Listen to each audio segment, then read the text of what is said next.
तो देखो बच्चों, ये जो क्वेश्चन है एक्सरसाइज 1.3 क्या कह रहा है, देखिए, निम्नलिखित भिन्नों को दशमलव रूप में लिखिए और बताइए कि प्रत्येक का दशमलव प्रसार किस प्रकार का है। ठीक है, तो इसमें बहुत सारी भिन्नें दे रखी है।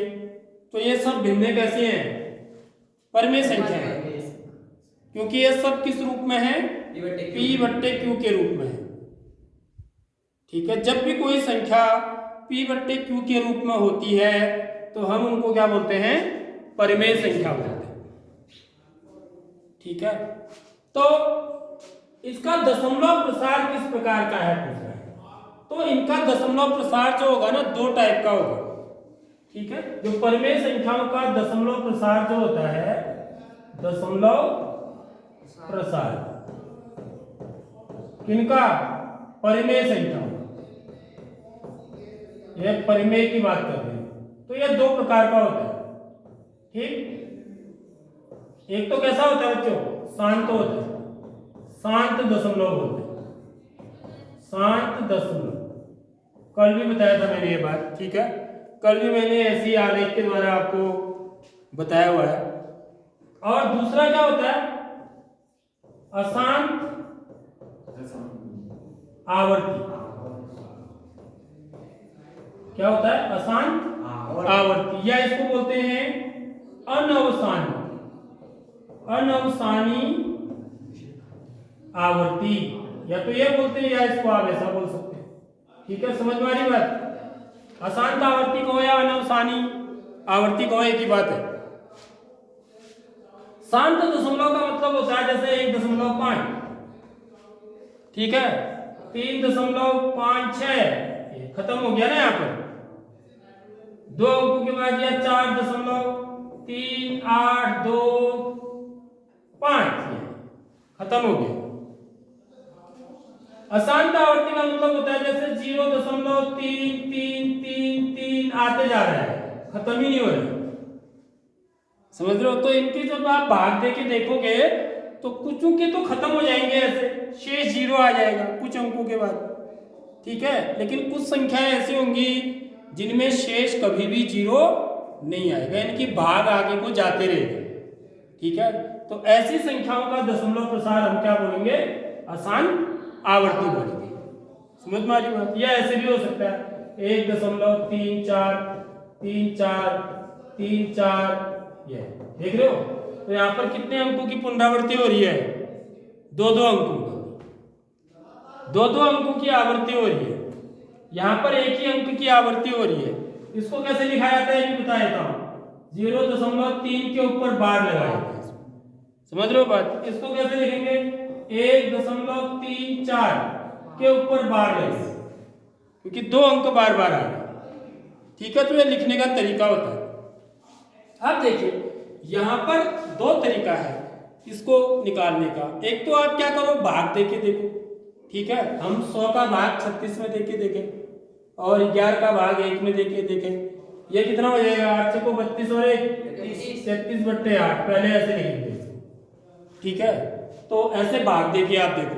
दूसरा तरीका एक और होता है जिसमें आप बिना भाग दिए ही बता सकते हैं कि इसका दशमलव प्रसार कैसा होगा। ठीक है, जैसे मैंने आपको अभी बताया ना कि इसका जो दशमलव प्रसार होगा वो शांत होगा, इसका दशमलव प्रसार भी क्या होगा? शांत होगा, इसका भी शांत होगा, इन तीनों का नहीं होगा। इन तीनों का कैसा होगा? अशांत आवर्ती होगा। ऐसे देखो, बिना मैंने भाग दिए ही मैं बता दे रहा हूं। मैंने भाग दिया अभी? नहीं दिया। आप चेक भी कर सकते हैं भाग देके। तो मैं क्यों बता पा रहा हूं? यानी कि मेरे को कुछ पता है ना, रहस्य। समझ में आ रही बात? इसका कुछ रहस्य पता है मुझे, वही रहस्य मैं तुमको बताने जा रहा हूं। तो रहस्य क्या है? रहस्य यह है कि यदि आप क्या करो, हर के गुणनखंड निकालो। हर के गुणनखंड यदि किस रूप के हो बच्चों? 2 की घात m गुणा 5 की घात n। समझ में आया? यानी कि हर के गुणनखंडों में क्या आ रहे हैं? या तो 2 आ रहे हैं या 5 आ रहे हैं, इसके अलावा और कुछ भी नहीं आ रहा है। तो इसका मतलब यह है कि वो जो परमेय संख्या होगी उसका दशमलव प्रसार शांत होगा। यदि ऐसा नहीं है तो इसका मतलब जो दशमलव प्रसार है वो कैसा होगा? अशांत आवर्ती होगा। आगे बात समझ। अब देख, अब मैं पहले इसको लेता हूँ फर्स्ट वाले पार्ट को, 36/100। तो यहाँ पर हर क्या है इसका? 100 के गुणनखंड, हर 100 के गुणनखंड कोई बच्चा मौखिक रूप से बता सकता है क्या क्या होंगे?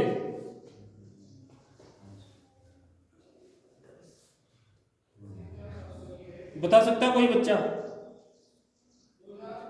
100 के गुणनखंड क्या क्या होंगे? अभाज्य गुणनखंड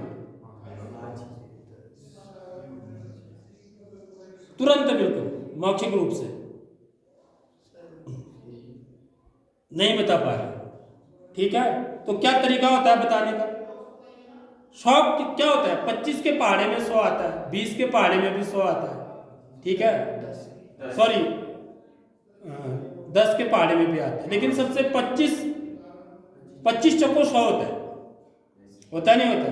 तो 100 के टुकड़े कर दो, 25 गुणा 4, 25 चौको 100। अब 25 के टुकड़े कर दो, 25 के टुकड़े क्या हुए? 5 गुणा 5, कब सा 25। अब 4 के भी टुकड़े कर दो, 2 गुणा 2, देख लो ये तो होंगे। तो आप सीधे बोल सकते थे कि 25 चौको 100 होता है, 25 का मतलब 5 गुणा 5, 4 का मतलब 2 गुणा 2। तो आप बता सकते थे कि इसके अभाज्य गुणनखंड 2 गुणा 2 गुणा 5 गुणा 5 होंगे। देखो ऐसे मौखिक आना चाहिए आपको, करना है। कक्षा 9 का बच्चा मौखिक बता सकता है। चलो नहीं बता पा रहे तो ऐसे करके तब भी करो, धीरे धीरे बता पाओगे, प्रैक्टिस करोगे तो, ठीक है? तो देख लो इसके जो गुणनखंड है वो क्या आ रहे हैं बच्चों? देखिए 2 की घात कितनी है?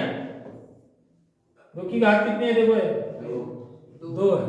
आधार समान होने पर गुणा करने में घातों को जोड़ देते हैं, समझ में आ रही बात? तो 2 की घात 2 घातांक के नियम लगा के, और 5 की घात भी कितनी आ रही है? 5 की घात भी कितनी है? 2। तो देखो इस रूप का है नहीं है, देखो यहाँ पर m बराबर कितना है? 2, n बराबर भी कितना है? 2। यानी कि जो हर के गुणनखंड हैं यदि उनमें 2 या 5 आ रहा है, ठीक है? अकेले 2 भी हो सकता है, जरूरी नहीं है दोनों ही होने, जरूरी नहीं है, ये बात भी समझ लो। 2 और 5 होने दोनों जरूरी नहीं है। 2 और 5 होंगे तो भी शांत दशमलव होगा, खाली 2 होगा तो भी शांत दशमलव होगा, खाली 5 होगा केवल तो भी शांत दशमलव होगा। इसके अलावा यदि कोई भी और अंक है और कोई भी संख्या है तो उसका दशमलव प्रसार शांत नहीं होगा, बल्कि कैसा होगा? अशांत आवर्ती होगा, ठीक है? ऐसे मैंने इसका भी को बताया, क्योंकि 8 के अभाज्य गुणनखंड क्या हुए? जल्दी बताओ, 8 के अभाज्य गुणनखंड हाँ क्या होंगे? 2 गुणा 2 गुणा 2, 2 गुणा 2 गुणा 2, बिल्कुल सही। 2 दूनी 4 दूनी 8। तो 8 के अभाज्य गुणनखंड होते हैं 2 गुणा 2 गुणा 2। तो देखो 2 ही आ रहा है ना सिर्फ, तो मैंने आपको बताया कि यदि खाली 2 भी आ रहा है तो भी उसका दशमलव प्रसार शांत होता है। समझ में आ रही नहीं आ रही बात? तो इसलिए इसका दशमलव प्रसार शांत होगा, इसका नहीं होगा, क्योंकि इसमें न 2 है न 5 आएगा भाई, तो एक तो खुद ही अभाज्य संख्या है, ऐसे ही 11 भी। समझ में आ रही बात? अब देखो 400, इसका भी दशमलव प्रसार शांत होगा। क्यों होगा? क्योंकि मैं 400 के अभाज्य गुणनखंड निकालूंगा तो क्या लिखूंगा? 4 गुणा 100, ठीक है? 4 के क्या हुए? 2 गुणा 2, 4 के अभाज्य गुणनखंड क्या हुए? 2 दूनी 4। 100 के अभी निकाल रखे मैंने, ये 100 के क्या? 2 गुणा 2 गुणा 5 गुणा 5। देखो 2 और 5 के अलावा कुछ और आ रहा है? नहीं आ रहा। समझ में आ रही नहीं आ रही बात? यदि 2 और 5 के अलावा कोई भी और गुणनखंड नहीं बन रहा है तो इसका मतलब इस संख्या का यदि आप इसको 400 से भाग दोगे तो इसका दशमलव प्रसार शांत होगा, यानी कि कुछ स्थानों के बाद आपको शेषफल क्या मिल जाएगा? भाग देने पर 0 मिल जाएगा। समझ रहे हो बात? बाकी इन स्थितियों में आपको भाग शेषफल 0 नहीं मिलेगा। इसका मतलब इनका जो दशमलव प्रसार है वो कैसा होगा बच्चों? आसान आवर्ती होगा। ठीक है।